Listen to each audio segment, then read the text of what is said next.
India diversity का देश है, जहां बहुत सारी कल्चर्स और कम्युनिटीज साथ साथ रहते हैं। यहाँ की विविधता में एकता की मिसाल देखने को मिलती है। इनमें से एक इंपॉर्टेंट कम्युनिटी है आदिवासी समाज, जो इंडिया की सोल और हेरिटेज का प्रतीक है। आदिवासी समाज की अपनी एक अनूठी पहचान है, जो इसे बाकी कम्युनिटीज से अलग बनाती है। आदिवासी समाज अपनी अलग कल्चर, ट्रेडिशंस और लाइफस्टाइल के लिए जाना जाता है। इनके त्योहार, नृत्य और संगीत में एक विशेष प्रकार की ऊर्जा और जीवंतता होती है। यह कम्युनिटी नेचर के साथ डीपली कनेक्टेड है और सदियों से अपने ट्रेडिशनल नॉलेज और रीति रिवाजों को प्रोटेक्ट करता आ रहा है। इनका जीवन प्रकृति के साथ तालमेल बिठाकर चलता है। आदिवासी समाज का इतिहास इंडियन सिविलाइजेशन जितना ही पुराना है और यह देश की कल्चरल डिवर्सिटी को और भी रिच बनाता है। इनके इतिहास में कई महत्वपूर्ण घटनाएं और कहानियां छिपी हुई हैं, लेकिन मॉडर्नाइजेशन और डेवलपमेंट की रेस में आदिवासी समाज को बहुत सारी चैलेंजेस का सामना करना पड़ रहा है। आधुनिकता की इस दौड़ में उनकी पहचान और संस्कृति कहीं खोती जा रही है। गरीबी, lack of education, health care की कमी, लैंड इश्यूज और सोशल डिस्क्रिमिनेशन जैसी प्रॉब्लम से आदिवासी कम्युनिटी जूझ रहा है। इन समस्याओं ने उनके जीवन को और भी कठिन बना दिया है। यह आर्टिकल आदिवासी समाज की खासियत, चैलेंजेस और उनके डेवलपमेंट के लिए जरूरी नजरिए पर लाइट डालेगा, ताकि हम उनके संघर्ष और उपलब्धियों को बेहतर समझ सकें। साथ ही भील प्रदेश की डिमांड पर भी बात करेगा। भील समुदाय की मांगें और उनके अधिकारों की लड़ाई भी इस चर्चा का एक महत्वपूर्ण हिस्सा होगी। इंडिया में आदिवासी कम्युनिटी डाइवर्सिटी से भरपूर है, जहां सैकड़ों ट्राइब्स अपनी अलग-अलग लैंग्वेज, कल्चर और ट्रेडिशंस के साथ रहते हैं। 2011 की जनगणना के हिसाब से इंडिया में आदिवासियों की पॉपुलेशन लगभग 10 करोड़ 25 लाख है, जो देश की टोटल पॉपुलेशन का लगभग 8.6% है। ये आदिवासी कम्युनिटी देश के अलग-अलग स्टेट्स में फैले हुए हैं, जिनमें मध्य प्रदेश, छत्तीसगढ़, झारखंड, ओडिशा, राजस्थान, गुजरात, महाराष्ट्र, आंध्र प्रदेश, तेलंगाना और नॉर्थ ईस्टर्न स्टेट्स इंपॉर्टेंट हैं। मुख्य आदिवासी ट्राइब्स में गोंड, भील, संथाल, मीणा, कोल, हो, मुंडा और नागा आदि शामिल हैं। हर ट्राइब की अपनी अलग कल्चर, लैंग्वेज और ट्रेडिशंस हैं, जो उन्हें एक दूसरे से अलग पहचान देती हैं। आदिवासी समाज नेचर के साथ गहरे तालमेल में रहता है और अपने आसपास के एनवायरनमेंट के संरक्षण में इंपॉर्टेंट रोल निभाता है। आदिवासी समाज के डेवलपमेंट के लिए एजुकेशन और डेवलपमेंट बहुत इंपॉर्टेंट है, लेकिन एजुकेशन और डेवलपमेंट के फील्ड में आदिवासी कम्युनिटी को बहुत सारी हर्डल्स का सामना करना पड़ता है। गरीबी, लैक ऑफ अवेयरनेस, स्कूल्स की कमी, लैंग्वेज बैरियर और सोशल डिस्क्रिमिनेशन आदिवासी बच्चों की एजुकेशन में मेजर हर्डल्स हैं।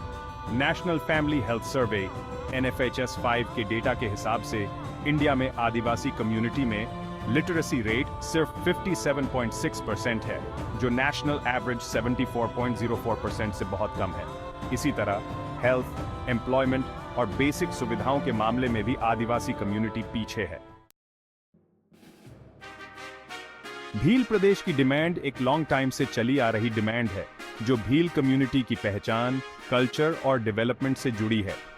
भील कम्युनिटी की रिच कल्चरल हेरिटेज और यूनिक ट्रेडिशंस को प्रिजर्व करने के लिए यह डिमांड की जा रही है। यह डिमांड राजस्थान, गुजरात, मध्य प्रदेश और महाराष्ट्र के कुछ हिस्सों को मिलाकर एक अलग स्टेट बनाने की डिमांड करती है, जहां भील कम्युनिटी मेजॉरिटी में है। इन राज्यों में भील कम्युनिटी की सिग्निफिकेंट पॉपुलेशन है। भील प्रदेश की डिमांड की जड़ें फ्रीडम स्ट्रगल के समय से ही जुड़ी हुई हैं। भील लीडर्स ने स्वतंत्रता संग्राम में महत्वपूर्ण भूमिका निभाई थी। 1952 में भील सेवा संघ ने सबसे पहले भील प्रदेश बनाने की डिमांड उठाई थी।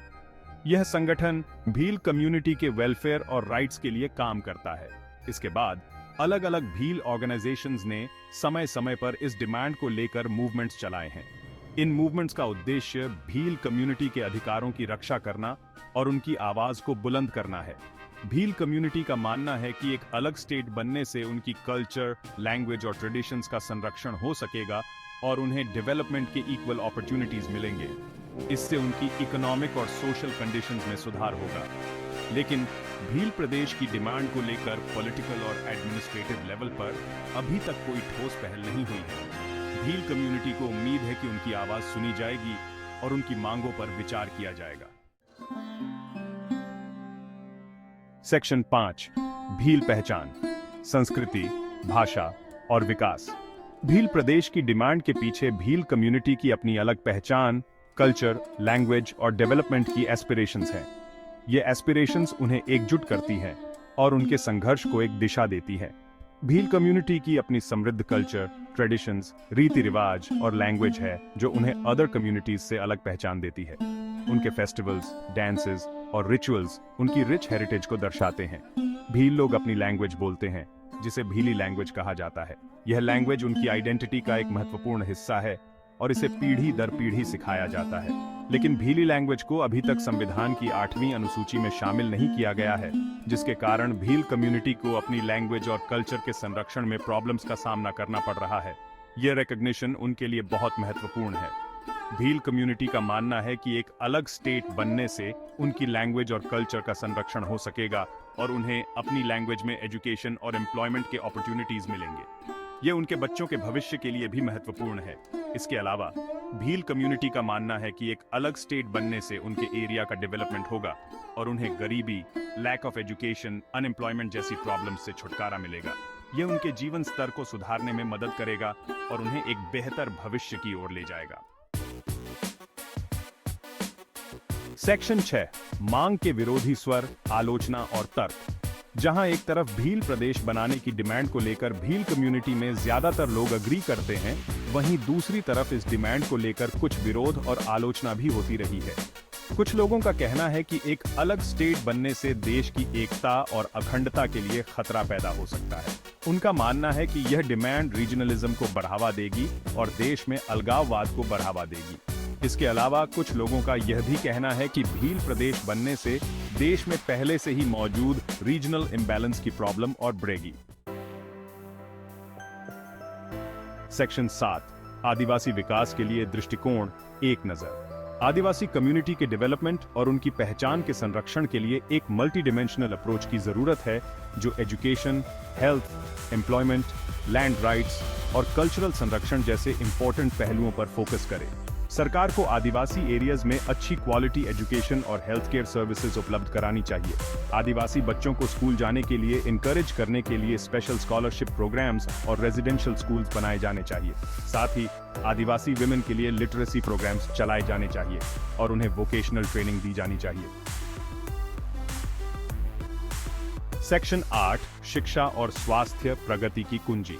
आदिवासी कम्युनिटी के डेवलपमेंट के लिए एजुकेशन और हेल्थ दो इंपॉर्टेंट पिलर्स हैं। एजुकेशन के जरिए आदिवासी लोग अपने राइट्स और ड्यूटीज के प्रति अवेयर हो सकते हैं और डेवलपमेंट की मेन स्ट्रीम में शामिल हो सकते हैं। सरकार को आदिवासी एरियाज में स्कूल्स और कॉलेजेस बनाने चाहिए और अच्छी क्वालिटी एजुकेशन सुनिश्चित करनी चाहिए।